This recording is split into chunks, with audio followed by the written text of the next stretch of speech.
A paz do Senhor a todos, amém? Sou Fernando Aquino, estou aqui para juntos estudarmos a Palavra de Deus.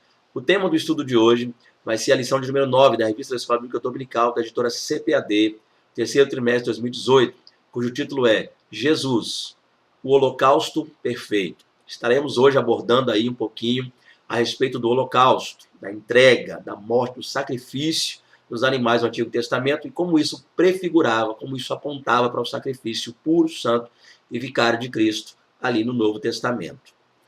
Espero aí em Deus que você fique até o final conosco, assista esse vídeo, comente, compartilhe, fale com seus amigos.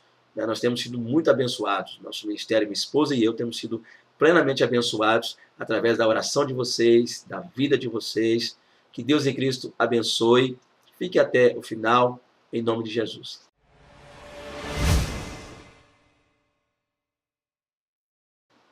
Na qual vontade temos sido santificados pela oblação do corpo de Jesus Cristo, feita uma vez. Hebreus capítulo 10, verso 10.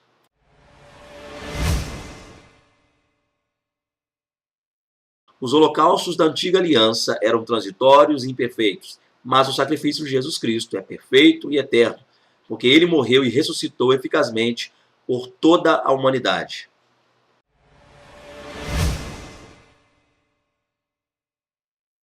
Bem, queridos, para falarmos um pouquinho sobre o Holocausto, é bom que a gente entenda algumas coisinhas. A primeira delas é que este é um assunto que está basicamente em toda a Bíblia Sagrada. A gente sempre vai estar vendo alguma coisa ligada a esse tema. Outra coisa que a gente precisa entender também é que Holocausto é um tipo de sacrifício. Havia vários, né? Nem todos são holocaustos, ok? Então, o Holocausto é aquele tipo de sacrifício na qual a oferta é queimada por inteiro. Então, sempre que há a queima completa da oferta, nós chamamos isso na Bíblia de holocausto.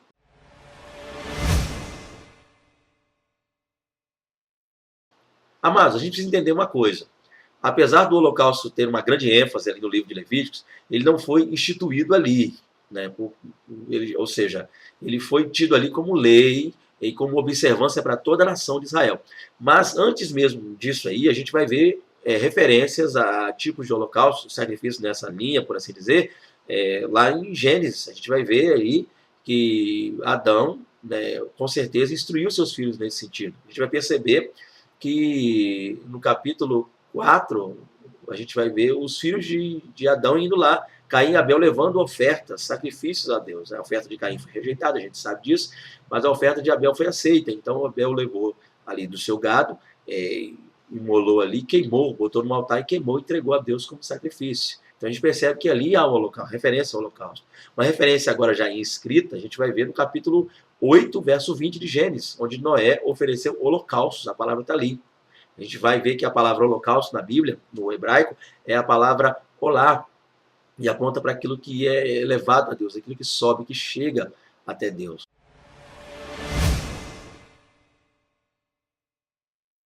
Muitos perguntam qual seria o objetivo do holocausto. Por que Deus pediu, né, o homem exigiu que o homem levasse ali essa oferta de holocausto a ele?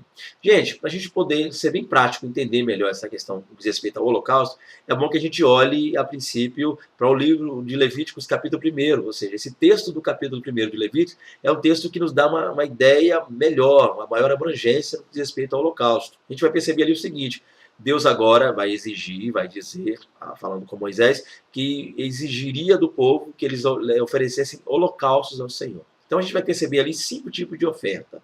A primeira já é o holocausto. A segunda é a oferta de primícia. A terceira vem a oferta pacífica. A quarta, a oferta pelo pecado, e a quinta e última oferta pela culpa. Então, qual a diferença entre essas 5 ofertas? Basicamente, o holocausto era a primeira, e era a oferta onde o sacrifício onde toda a oferta era queimada. A segunda, a oferta pacífica, apontava para se levar cereais ao Senhor, né? Éfa de farinha, flor de farinha, a Bíblia fala disso aí, levar e colocar ali azeite para queimar, ou seja, falava de se queimar no altar cereais, apontando para a ação da providência de Deus, ou seja, o fato do judeu, do hebreu, o fato do homem reconhecer ali que Deus era quem o mantinha, Deus é quem ali é o provedor, né, da provisão de Deus, o reconhecimento pela provisão. Isso é a oferta pacífica. Aí a oferta de manjares, melhor dizendo. Aí vinha depois a oferta pacífica, que era uma oferta na qual o ofertante levava ali também cereais, alimentos, e isso era comido junto com o sacerdote. Não era por inteira queimada, como é o holocausto, mas uma parte dela era comida com o sacerdote. Então, apontava para a comunhão, o fato de haver comunhão entre Deus e o homem. De Deus está aqui, agora restaurando a comunhão entre ele e o homem caído, perdido no pecado. E havia a oferta pelo pecado, que é aquela oferta em que a pessoa levava pelo simples fato de, às vezes, cometer algum pecado de forma involuntária. Então, levava-se essa oferta. E, por último, a oferta pela culpa, que é essa que estava ligada, geralmente, a pecados voluntários, né? Quando se havia intenção, quando havia premeditação e intenção de pecar. Mas o foco da nossa aula aqui hoje, a gente ser bem breve e específico, é o primeiro, que seria a primeira oferta, que seria ali o holocausto. Ou seja, a oferta onde seria levada ao altar, o local seria queimada por inteiro. O que a gente precisa entender aqui, gente? Para a gente poder ter uma boa aula ali, poder explicar e aplicar isso junto aos nossos alunos nessa lição. A primeira coisa é o seguinte, que a gente precisa entender, é a centralidade no que diz respeito ao local. Ou seja, anteriormente a gente viu que Caim e Abel levaram ofertas. Noé também sacrifício, holocausto, acendeu ali, queimou o holocausto. Abraão queimou o holocausto, ou seja, os patriarcas faziam isso, mas eles escolhiam o lugar que eles iam fazer. Não era num lugar específico, era algo esporádico, e a questão também do lugar diz respeito a ele, era ele quem fazia essa escolha. Deus não falava, eu quero que faz ali, no lugar específico, mas era a pessoa que levava de espontânea vontade a sua oferta e queimava no local onde ela achava melhor. Ela erguia no altar onde ela achava por bem erguer.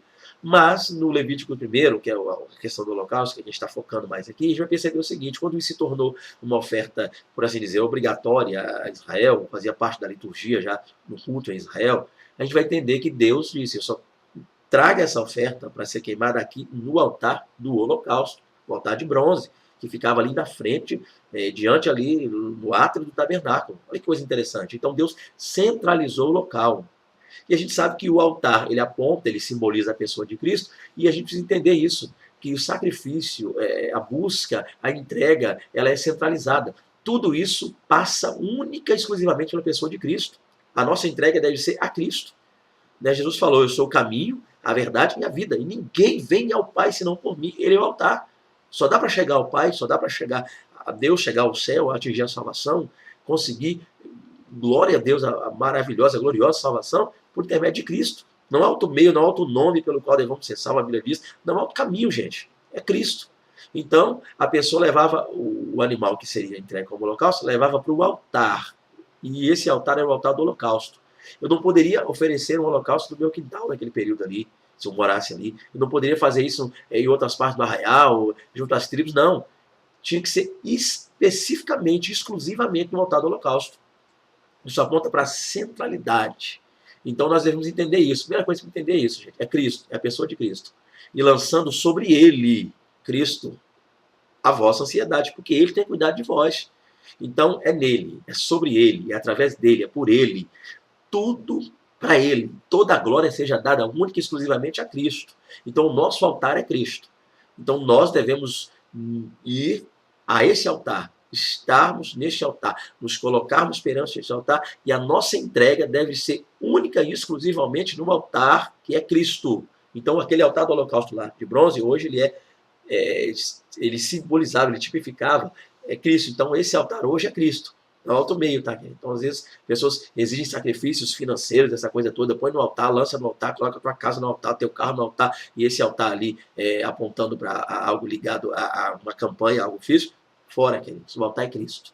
Então, a nossa vida deve ser colocada única e exclusivamente em Cristo. É lógico que eu não estou com isso isentando você de ajudar a obra de Deus, de auxiliar, de repente você quer dar uma oferta, algo que você tem é seu, Deus te deu, e você agora deve devolver para Cristo. Então é isso que eu estou falando, eu estou dizendo o seguinte, que no que diz respeito à salvação das nossas almas, a salvação única e exclusivamente Cristo. Então nosso altar é Cristo, o altar para a salvação é Cristo. Então entrega a sua vida para Ele. Coloca o teu coração aí agora, de repente você está assistindo esse vídeo e ainda não tomou essa atitude, essa decisão, entrega-se no altar, o altar que é Cristo. Né? Dê a sua vida para Cristo. Outra coisa que é interessante, a pessoa levava livre, espontânea vontade, ou seja, olha que coisa maravilhosa. O sacerdote não ia lá buscar na casa da pessoa a oferta e para levar para o... Não, era a pessoa quem escolhia o animal, E tinha que ser um animal puro, um animal sem mancha, sem marca, sem defeito, sem nenhum tipo de doença, porque esse animal também aponta, né, exclusivamente para a pessoa de Cristo, né, ele é uma sombra, ele aponta, a gente vai ver isso lá na Epístola aos Hebreus, é só você ler aí, ó. 3 capítulos, você lê isso rápido. Hebreus 8, Hebreus 9 e Hebreus 10, 3 capítulos. A gente vai ver essa questão aí de algo que era transitório no Antigo Testamento, na Antiga Aliança, esses sacrifícios todos. Para que ele apontava? Para quem, melhor dizendo, ele apontava? Para a pessoa de Cristo, que é o sacrifício perfeito. Então, a pessoa escolhia esse animal que apontava para Cristo, simbolizando a pessoa de Cristo. É lógico que, lembrando, gente, que a pessoa ali no período de Moisés não tinha essa noção que Cristo viria, quem ele era. A gente tem essa noção porque a gente tem a Bíblia pronta, completa. Você tem hoje os dois compêndios, o Antigo e o Novo Testamento, que te dá essa abrangência toda para você entender. É lógico que a pessoa fazia isso pela fé, para buscar a aceitação diante de Deus, reconhecimento de que ela era uma pessoa pecadora, e que precisaria do auxílio de Deus, da unção e da graça de Deus sobre a vida dela, melhor dizendo, por assim dizer.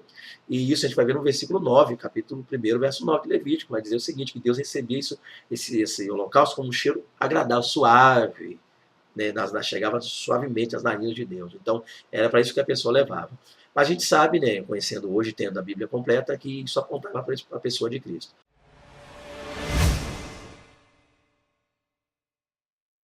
Mas vamos lá. Então o que acontece? A pessoa não escolheu o altar foi Deus que escolheu. Ou seja, o altar é Cristo. Então não tem como eu me achegar a Deus por outros meios, outros caminhos. Eu tenho um altar já e eu já sei onde ir, a quem ir. A pessoa de Jesus Cristo. A pessoa de Jesus. Segundo, era eu, ou seja, o ofertante que escolhia o animal. Que maravilha, perfeito, sem mancha, sem mar, apontando para Cristo. Era eu que, de livre e espontânea vontade, deixava a minha casa e me dirigia ao altar. Eu ia até o altar. É o que Deus espera, que a gente faça isso por amor, que a gente venha a Ele, que a gente se entregue, que a gente se coloque por completo na presença dEle, que haja essa busca pela pessoa de Jesus. Que maravilha. Chegando ali, a pessoa põe aquele animal e ela, mais que prontamente, estendia sua mão sobre a cabeça do animal.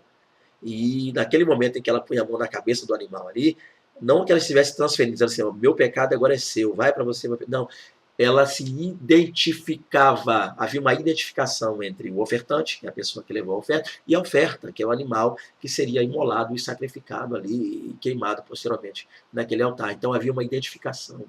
Ou seja, olha que coisa interessante, nós devemos nos identificar com a pessoa de Cristo. Não é simplesmente dizer, aceitei a Jesus, agora eu sou dele, e levar uma vida de qualquer maneira. Não. A gente deve se identificar com ele a cada dia mais, procurar nos comportar da maneira como ele gosta. Devemos agradar a Cristo, devemos ter uma vida voltada com Jesus. Então, é interessante que durante esse processo ali da identificação, não posso deixar de falar, ali é que acontecia o processo expiatório, ou seja, o animal não tem culpa nenhuma. O animal não culpou em nada. Tem pessoas que às vezes lê isso, fica até, né, que tem às vezes essas preocupações, fica até meio que assim, que, poxa, o animal não fez nada de errado. É o ser humano que pecou, o transgressor foi ele, o errado é ele. E o animal vai pagar por um erro. Isso é expiação. Essa é a ideia da expiação. Ou seja, que uma vez que o homem, pecador, errado, sabe, o animal que não tem culpa nenhuma, era como se ele estivesse ali dando, entregando. É como se ele estivesse ali meio que, né, se identificando, que o texto mostra, com o homem. Ou seja, esse animal estivesse voluntariamente, por assim dizer, dando a sua vida em troca da vida deste pecador, deste homem, desta pessoa que estava ali no erro. E isso aponta para o sacrifício de Cristo. Assim como aqueles animais não tinham culpa, algumas vezes você olha assim, mas esse animal não fez nada, gente. O touro, o que fez? O carneiro, o que fez? O cabrito, o que fez? Mas Cristo, o que fez? Nada. Cristo não tinha culpa nenhuma e não tem, nunca terá culpa nenhuma. O erro foi nosso, quem pecou fomos nós, quem caiu fomos nós, quem transgrediu a lei de Deus fomos nós, mas Cristo, sem culpa, sem erro, sem pecado, se fez pecador. Né? 2 Coríntios 5 fala, se fez pecador. Ele foi lá e assumiu, tomou o nosso lugar, para morrer por nós, no nosso lugar. Isso que acontecia, então, naquele período ali do Holocausto. Então, punha as mãos sobre a cabeça, apontando para a razão, sentimento, juízo. No animal havia essa identificação, e naquele momento, após isso, dessa identificação, o ofertante, ou seja, a pessoa que levou o animal, pegava esse animal e colocava ele apontado na direção norte do altar, porque no sul estava a rampa.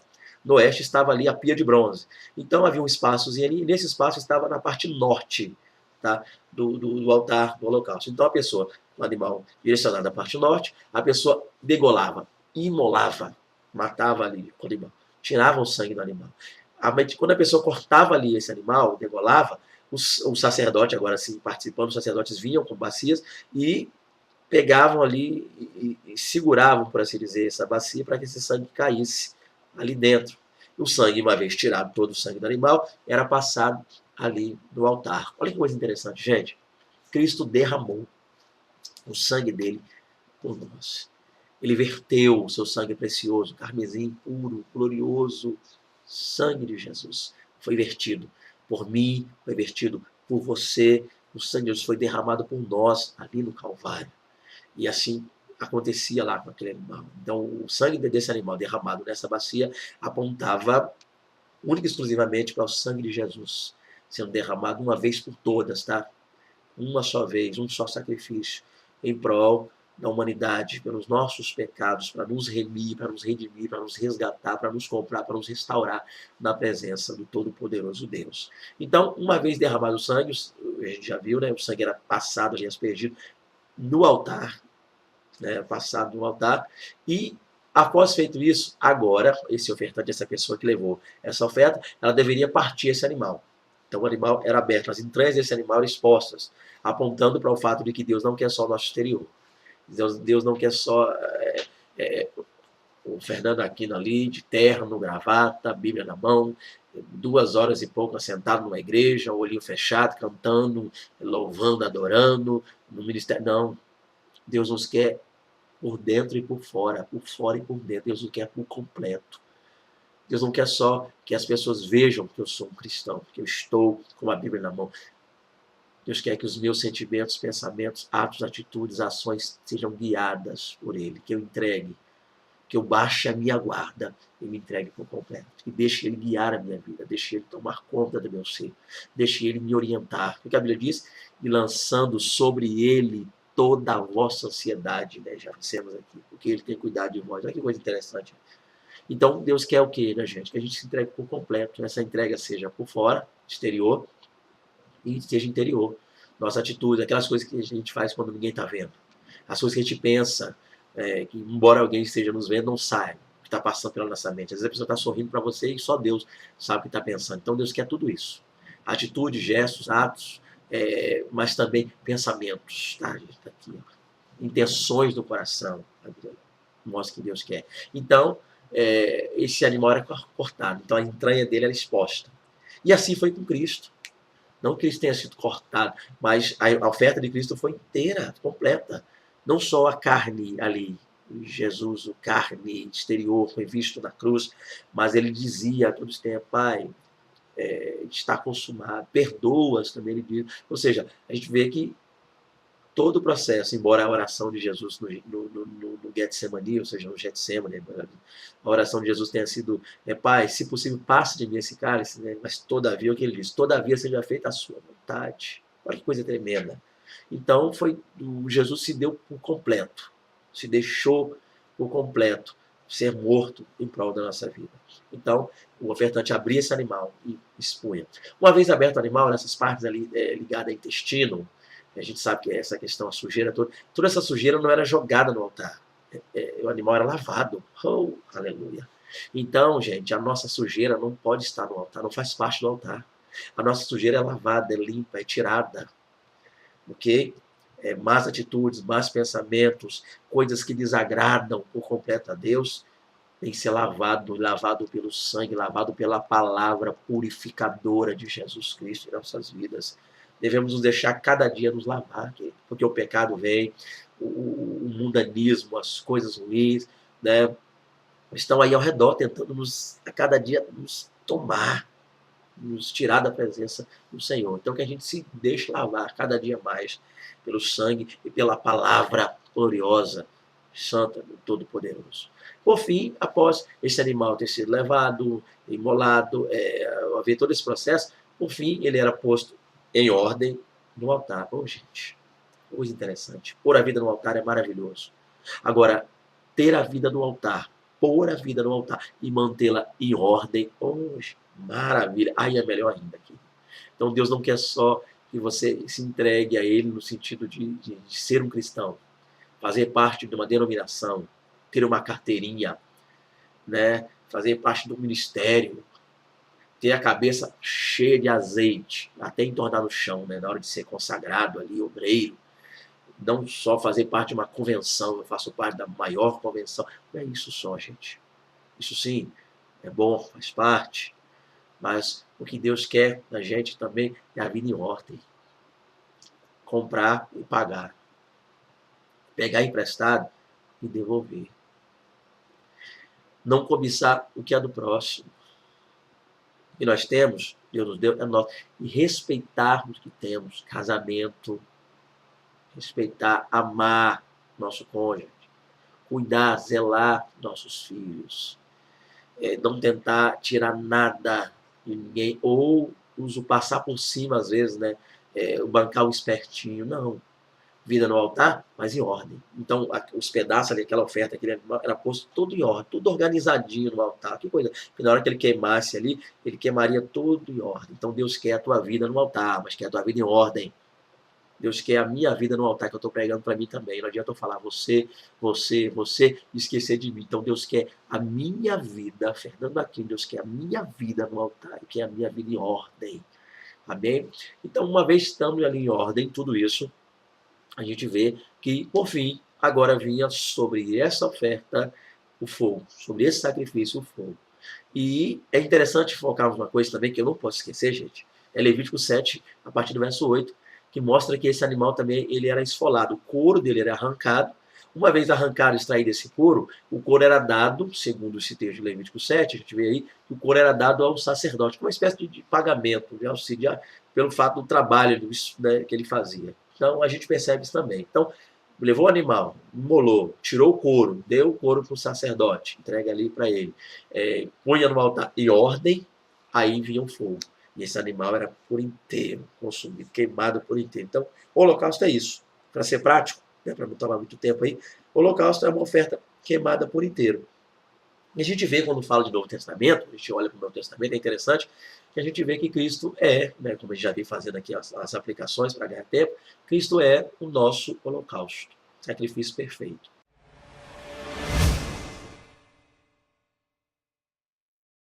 Dá uma lidazinha em Salmo 40, a gente vai ver ali algo interessante, que o salmista vai dizer, né? O salmista Davi, pela fé, né, profetizando, ele diz, sacrifício, né, oferta, não reclamaste. Olha que coisa interessante, né?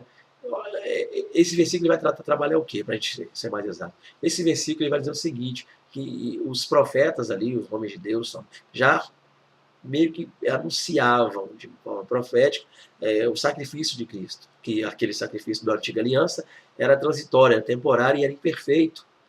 E já eles aguardavam profeticamente um sacrifício puro, perfeito, que não houvesse mais necessidade de sacrificar após ele.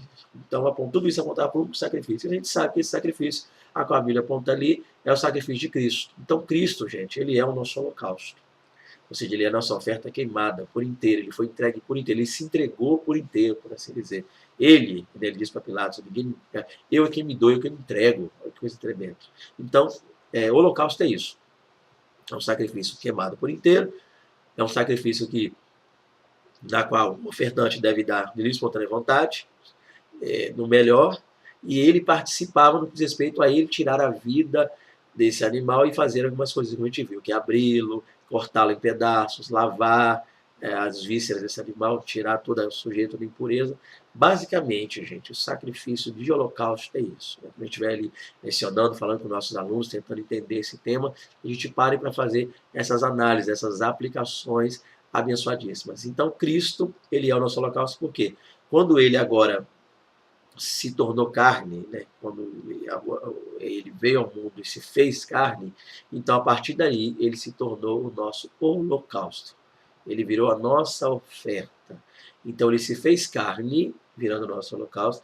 Ele foi voluntariamente, apontando para o holocausto tinha que ser voluntário, ele foi ali ao Calvário, mostrando ali a chegada ao altar, e lembrando que ele é o altar, é interessante, ele ali se deu a sua vida, ele foi morto, assim como o holocausto era morto, ele ali foi partido, partido fala do sofrimento, né? Tudo que ele passou, toda aquela dor, toda aquela tristeza, toda aquela angústia, moído, partido, quebrantado, você pode ver o Salmo, o perdão, você pode ver Isaías 53, que fala claramente do sofrimento dele, do servo sofredor, então ele foi partido, e no fato dele ser partido, ele se deu por inteiro, por dentro e por fora, como o holocausto também era, então o sangue dele foi vertido ali, assim como o sangue do animal era vertido também no altar, e foi queimado, né? Não que alguém ateou o fogo em Cristo, mas a ideia do queimado ali é a entrega completa, ou seja, consumado. Quando ele falou da testelestai, consumado. Então a gente entende o quê? Que Cristo consumou ali o sacrifício dele, sendo ele o nosso perfeito holocausto. Que Deus te abençoe, em nome de Jesus. Tenha uma ótima aula. Fique com Deus.